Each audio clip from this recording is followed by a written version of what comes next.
Furniture's Desert Diaries. Week 9. Hello, Arizona calling.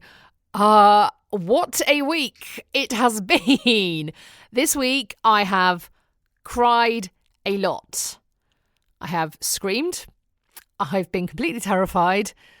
And I've also felt really, really lucky and really happy. So it has been emotional.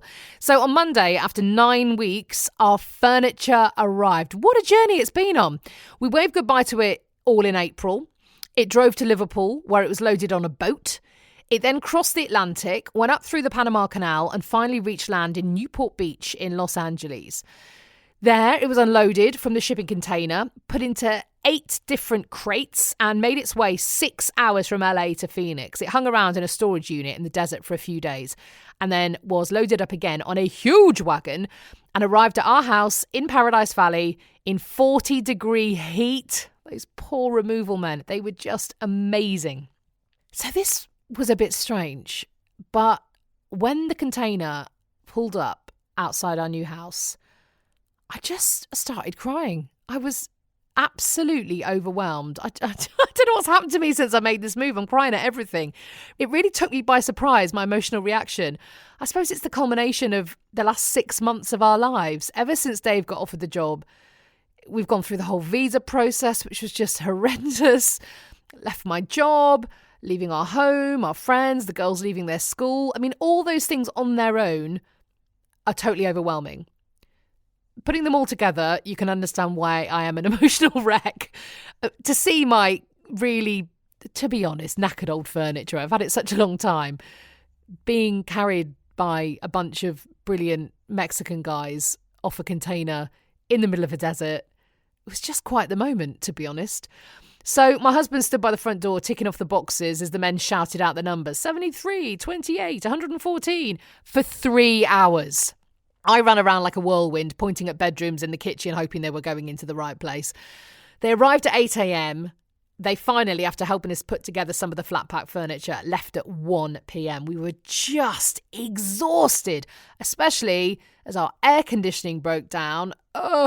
We were sweltering. It was 35 degrees inside the house. So we were forced to go and sit in the pool. And then I had a completely overwhelming moment where I realised, wait a minute, I live in a house from which I can see a mountain, and I've got a swimming pool. And I just had that other completely overwhelming rush of, our life has really changed. Really, really changed. So the next day, Dave went off back to work. I went back to the house because we've still got our rental thing for another week or so. And there were about 5 or 6 cockroaches dead on their back as I went in. I was a bit, but, you know, my mum's lived in Australia for years. I know they can be part of living somewhere hot. So I just got on with unpacking. And I was merrily unloading boxes in the kitchen. When I saw it. Sitting in my kitchen sink, looking terrifying, a scorpion. A real-life scorpion. Not in Chester Zoo, not behind glass, in my house. There is a scorpion in my house. So I screamed, helpful, did a little dance, wah, one of those dances, waved my arms around a bit, and then I texted Dave, I don't know what to do, there's a scorpion in the sink. Anyway, he doesn't reply. It transpires he's in a meeting, but this isn't helpful to me at this point. So I sit in the other room for about half an hour. I just keep walking back in and looking over the top of the sink. Yeah, it's still there. It's still a scorpion. So I Google it next, an Arizona bark scorpion. Most dangerous scorpion in the state. Great, thank you. A really nasty sting that can be fatal. Thanks for that. So after about 100 years, I pluck up the courage and walk into the kitchen and put a glass over the top of the scorpion. I then put dishes on top of the glass. 3 of them. This thing's only about 2.5 inches long, but do you know what? You can't be too careful. I felt very, very brave.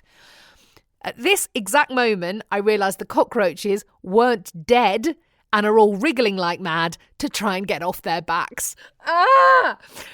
To find out what happened next, I will do to you what all the great soap operas do and say, do tune in next week. I'll see you in the suddenly very frightening desert.